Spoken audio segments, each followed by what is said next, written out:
حضرت سعد بن ابی وقاص رضی اللہ تعالیٰ عنہ کی حدیث ہے اور سنن ابو داؤد شریف میں موجود ہے۔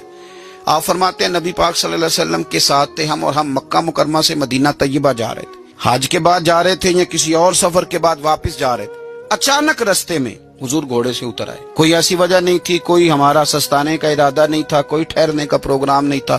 سونے کریم رسول نیچے اترے اور حبیب پاک صلی اللہ علیہ وسلم نے نا ہاتھ اٹھا کے نا زمین پر بیت اللہ شریف کی جانب منہ کیا اور حضور نے دعا مانگنی شروع کر دی۔ دیر تک دعا مانگی، پھر حضور سجدے میں چلے گئے اور دیر تک سجدہ کیا، پھر اٹھے، پھر دعا مانگنے لگے، دیر تک دعا مانگی، کہتے ہیں پھر سجدے میں چلے گئے، پھر دیر تک سجدہ کیا، پھر تیسری دفعہ اٹھے دعا مانگی اور لمبی دعا مانگی، پھر سجدے میں چلے گئے اور دیر تک سجدہ کیا۔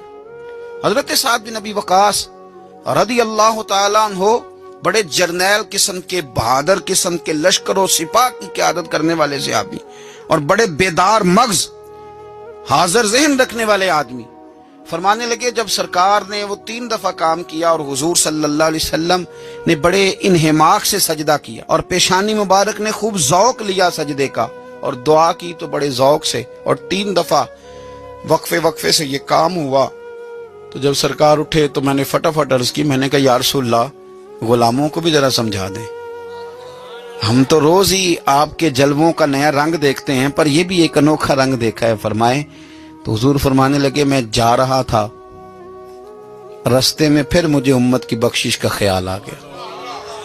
یعنی مکہ سے نکل رہے ہیں، مدینہ شریف ابھی پہنچے نہیں، وہ بھی حرم ہے یہ بھی حرم ہے، یہاں بھی دعا حضور نے کی، وہاں بھی حضور ہر نماز میں کرتے ہیں، یہاں درمیان میں پھر خیال آ گیا اللہ انہیں معاف کر دے، اللہ انہیں بخش دے۔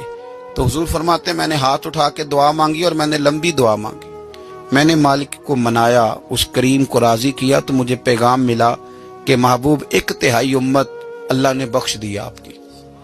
تو حضور فرماتے ہیں میں سجدے میں گر گیا، پھر میں نے دیر تک اس بات کا شکر ادا کیا۔ کریم فرمانے لگے پھر میں سجدے سے اٹھا اور پھر میں نے دعا شروع کر دی، دیر تک دعا مانگی تو پھر مجھے پیغام ملا کہ 1/3 کو اور معاف کر دیا گیا۔ حضور فرماتے ہیں پر اس کے شکر میں نے سجدہ کیا، دیر تک سجدہ کیا، 1/3 ابھی رہ گئی تھی۔ تو حضور فرماتے ہیں پھر میں نے لمبی دعا مانگی، پھر لمبی دعا مانگی، پھر لمبی دعا مانگی، دیر تک دعا مانگی تو آ گیا پیغام کہ محبوب راضی ہو جائیں، اللہ نے ساری امت کی معافی کا فیصلہ فرما دیا۔ تو حضور فرماتے ہیں پھر میں نے تیسرا سجدہ کیا اور سجدہ شکر کیا۔ فاضل بریلوی فرماتے ہیں ماہ مدینہ اپنی تجلی عطا کریں، یہ ڈھلتی چاندنی تو پہر 2 پہر کی ہے، اصل کریم کا کرم وہی ہے جو مدینے والے رسول کی صورت میں ہمیں عطا کیا گیا۔ حضرت ابو دردہ رضی اللہ تعالیٰ عنہ کہتے ہیں میں ایک باغ میں تھا تو درخت کے اس پار عمر بیٹھے تھے، عمر پتہ نہیں کہاں مست تھے، مجھے دیکھ ہی نہ پائے، پتہ نہیں وہ کہاں تھے۔ ڈھونڈتا پھرتا ہوا اقبال اپنے آپ کو، آپ ہی گویا مسافر، آپ ہی منزل ہوں میں، عمر اور میرے بیچ ایک درخت کا فاصلہ تھا، کہتے عمر مجھے دیکھ ہی نہ پائے۔ عمر اپنے آپ سے باتیں کرنے لگے اور کہنے لگے خطاب کا بیٹا عمر اور امیر المومنین، واہ بھائی واہ، تو یہ سمجھنے لگ گیا اپنے آپ کو؟ عمر اپنے آپ سے، ہم کہتے پاگل ہے، اپنے آپ باتیں کر رہا ہے، پاگل ہے۔ حضرت عمر کہتے واہ بھائی واہ، خطاب کا بیٹا عمر اور امیر المومنین، یہ لفظ کہتے ہی کہتے ان کے ہاتھ میں لکڑی کا تھوڑا تھا، زور سے اپنے گھٹنے پہ مارا اور پھر زمین پہ بیٹھ گئے۔ کہنے لگے بڑے تیرے نعرے ہیں نا، بڑا تیرا رنگ گھورا ہے نا، لوگ تیری بڑی تعریف کرتے ہیں نا، زمانہ تجھے بڑا اچھا کہتا ہے، سیانا ہو جا ورنہ قیامت میں اتنی ذلت بھی تیری ہوگی، سیانا ہو جا، اپنا حساب کر لے، بڑی تیری بات ہے نا، بڑا تیرا ذکر ہے، بڑا لوگ تجھے اٹھ کے ملتے ہیں۔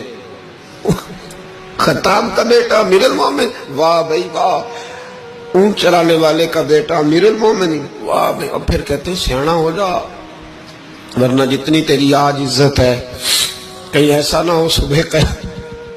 یہ جو حساب ہے نا صاحبو، یہ بڑا ضروری ہے۔ لیکن نبی پاک کی ناراضگی دیکھیں، حضور کا جلال دیکھیں، غضب سے ان کے خدا بچائے، حضور کا جلال دیکھیں۔ میرے کریم رسول نے فرمایا میرا دل کرتا ہے میں عشاء کی نماز پڑھنے مسجد میں آؤں اور کسی کو حکم دوں کہ وہ جماعت کرائے، میرا دل کرتا ہے، یہ بخاری مسلم ہے، کسی کو حکم کروں کہ وہ جماعت کرائے اور خود میں مدینے کے جوانوں کو ساتھ لے لوں، لکڑیاں کٹھی کر لوں، اور فرمایا جو لوگ عشاء کی نماز پڑھنے نہیں آتے میرا دل کرتا ہے ان کے گھروں کو آگ لگا دوں، جل جائیں، وہ برباد ہو۔ اتنی ناراضگی۔ حضرت ابو ہریرہ یہ حدیث سنایا کرتے تھے تو رویا کرتے تھے، فرماتے تھے اتنا سخت حکم، حضور نے فرمایا میرا دل چاہتا ہے میں جلا دوں وہ گھر، تباہ ہو جائیں، جل جائیں وہ لوگ، اجڑ جائیں وہ گھر جس گھر کے بسنے والے عشاء کی نماز پڑھنے مسجد میں جلا دوں۔ تو کیسے کہتا ہے میرے گھر میں برکت آ جائے گی اور میں نماز نہ پڑھوں؟ تو کیسے کہتا ہے سکون آ جائے گا اور میں نماز پڑھنے نہ جاؤں؟ جس سے رسول پاک ہی ناراض ہے، جس سے نبی پاک ہی ناراض ہے، اور حضور فرماتے ہیں فلاں گھر برباد ہو جائے تو آباد کیسے ہو سکتا ہے؟ خدا نے ان کی زبان کو وہ اختیار دیا، جو نکلی منہ سے ان کے وہ بات ہو کے رہی۔ میرے حبیب پاک سید عالم علیہ السلام نے فرمایا دل چاہتا ہے جلا دوں، اگر مجھے عورتوں کا خیال نہ ہوتا، اگر مجھے بچوں کا خیال نہ ہوتا تو میں جلا ڈالتا وہ گھر۔ جو گھر کے رہنے والے کلمہ تو پڑھتے ہیں پر مسجد میں نماز پڑھنے کتنے ہم لوگ مزے کے ساتھ، ڈھٹائی کے ساتھ، اب تو سیاڑے بندے ہو گئے ہیں، کہتے ہیں حضرت صاحب میں جھوٹ نہیں بولنا، میں ایک ہی پڑھ دا جی۔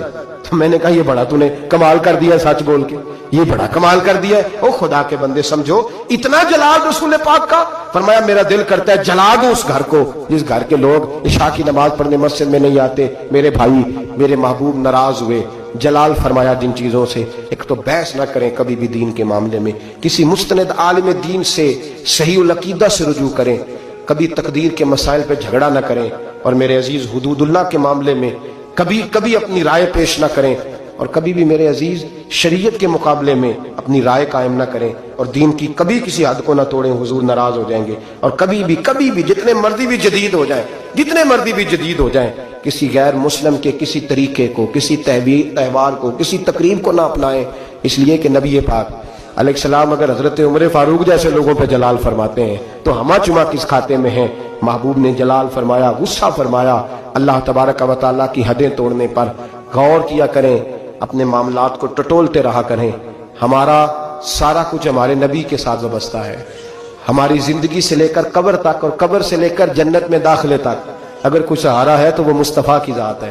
اور اگر حضور ہی ہم سے ناراض ہو گئے، اگر نبی پاک ہمارے کسی عمل کی وجہ سے ناراض ہو گئے تو دوسرا تو سہارا ہی کوئی نہیں، کدھر جائیں گے، کس کا منہ تکیں گے؟ میرے محبوب پاک علیہ السلام کے غلاموں، حضور محبوب پاک علیہ السلام کو راضی کرنے والے کام کریں، ناراضگی والے کام نہ کریں۔ نبی پاک علیہ السلام کی رضا کو ڈھونڈیں، کوئی ایسا کام نہ کریں جس سے میرے محبوب پاک کو تکلیف ہو۔ دعا کرتا ہوں اللہ کریم عمل کی توفیق دے، ہمیشہ بدعت خیر الانام میں گزرے۔ دعا ہے یہ عمر، درود و سلام۔